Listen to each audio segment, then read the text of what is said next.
Well, good morning, everyone, or night, or whatever time you're watching this. Thank you for coming back. This is the video that I didn't want to have to make.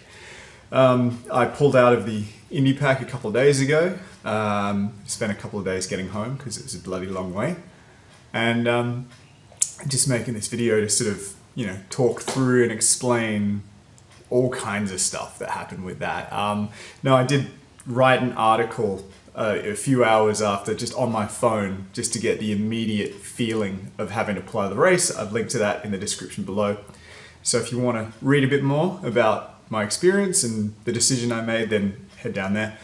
I think the first and most important thing to say is that this race mentally defeated me.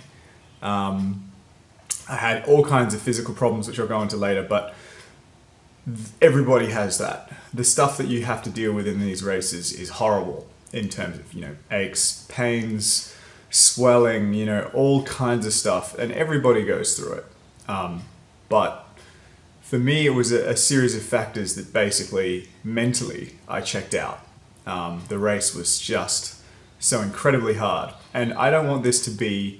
This is not supposed to be a whinge or a whine. I don't deserve your sympathy. I don't sort of deserve, this was something that I chose to do. And I went in full well knowing that it was going to be quite dangerous and very difficult. And I had to accept that there was a chance that I wouldn't finish it. I did 100% start with the intention of getting through.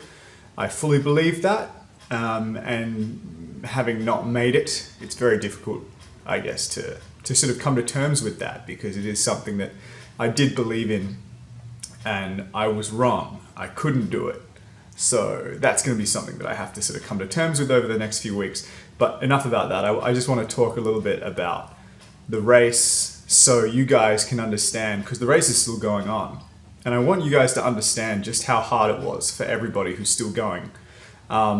So you can really get behind the race and just sort of understand what it is that these crazy people who are still going through and are going to keep going through. So the first couple of days were okay. The weather was a bit crap.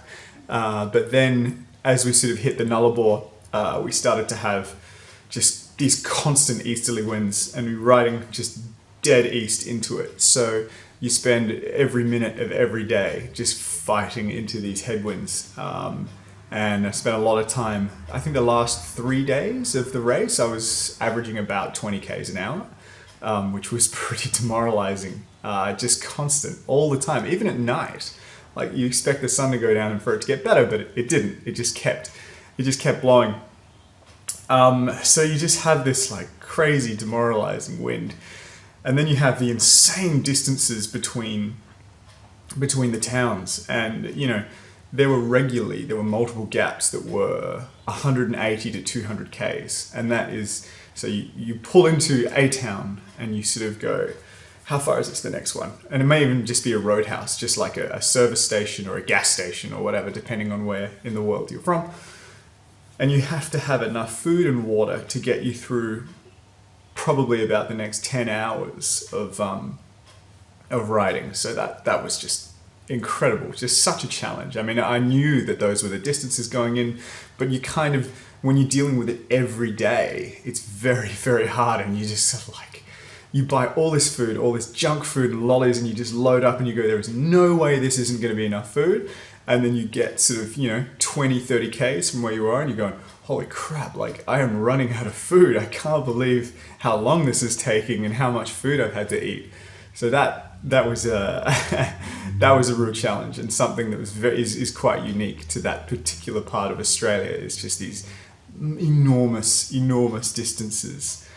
And I think on about day 4, the toll, I was really starting to get quite a lot of pain in my knees, basically because you're just constantly pedaling.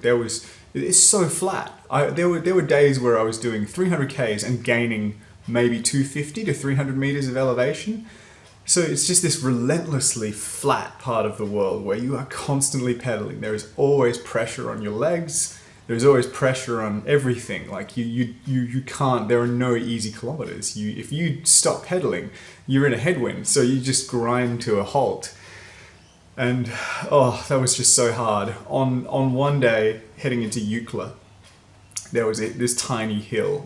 It wasn't even a hill. It was maybe 300 meters. This little rise got to about 6%. And if you've been watching my videos, you know I had a 34-36 gear ratio. I was in 34-36, getting up 6%.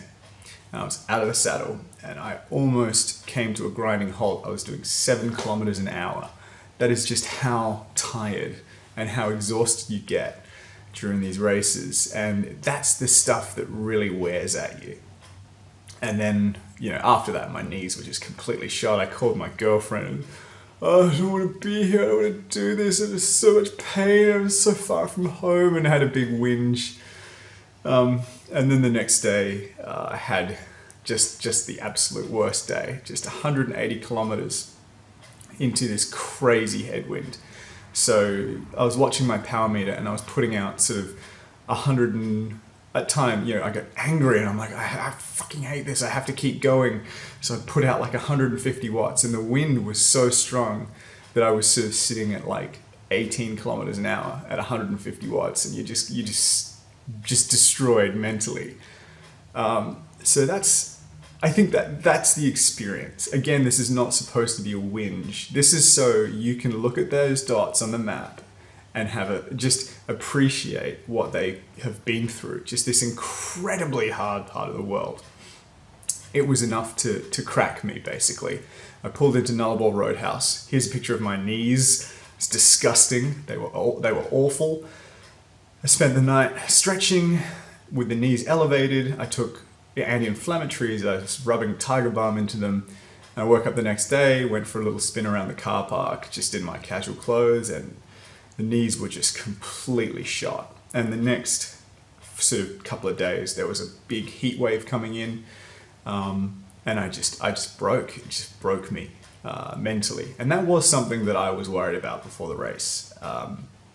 Mental strength was something that I wanted to develop during the race, but the opposite happened, where I was we were all hit with such difficulty that it was actually mental strength that was my undoing. So that's something that I have to work on. That's something I have to come to terms with over the next few weeks. I've got time off work, so I'll just be doing heaps of stuff for La Velocita and probably a lot of stuff on this YouTube channel just to keep busy. Still be riding the bike, even with the shitty knees, but because what else am I going to do? So I just, it was an incredible race. I don't regret starting at all. I don't really regret pulling out. I do a little bit. I'm getting sort of a bit of FOMO watching the dots still going, I wish I was still out there. I wish I was still plodding along, riding through these horrible conditions. But the mental state I was in at the time, the physical state, my knees are still really bad. They're still swollen. I've been icing them for hours. Like, I just have to accept that in that moment, in that time, in that place, it was too much for me. And that's hard. It's a hard thing to come to terms with, but it is what it is. This race is just incredibly tough. And the people who are still going are incredibly tough people. And I have so much respect for everybody who's still out there. There were people hundreds of kilometers behind me. They're doing much shorter days, but they're still doing it. They're still out there because they're absolute champions. Don't forget about those people because they are doing an amazing job. So that I think that's pretty much all I want to say. I want to thank everyone for your support. It was so great having everybody sending me really positive and encouraging messages, and even when I sort of announced on La Velocita that I was going to pull out, so many messages of support. You guys are so great. If you send me a message, please channel all of that positivity towards the people who are still out there because they need it. It's very lonely. It's very isolated. They're coming into civilization now, so sort of the race is a bit more populated from now on. But from my experience, it just means so much to have all of those people behind you and watching you and really, really saying nice things about you. So thank you so much to everyone. I'm pretty disappointed. I'm very disappointed in myself. I feel like I've let myself down. I'll spend, a little while coming to terms with that, but I think I'll probably just keep busy to try and, work my way through it, including making this YouTube video that's been going for way too long because I'm rambling, because I'm a bit crazy at the moment. I only just got home yesterday and I've basically been sleeping most of the time, so I'm still a bit frazzled from the race. I'm going to get out and support as many people as I can as they come through Adelaide, because the race does come through Adelaide.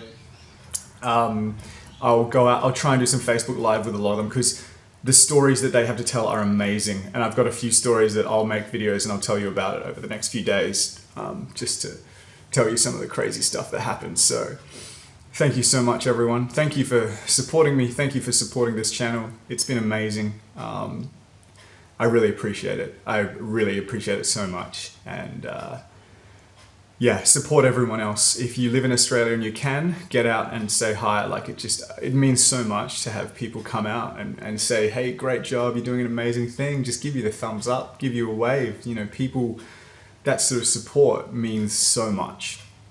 It meant a lot to me, and I know it's going to mean a lot to everybody else. So thank you so much, guys. I will see you again soon. I'll probably make more videos soon, because why not? I don't have anything else to do for the next few weeks. So thanks for joining me. If you want to read more, I've got a link in the description to a written article that I wrote in the back of the bus. So I hitchhiked the ride for about 7 hours to where a friend could pick me up. So yeah, for the really raw reaction, head down there and have a look. Thank you guys, as always. See you next time.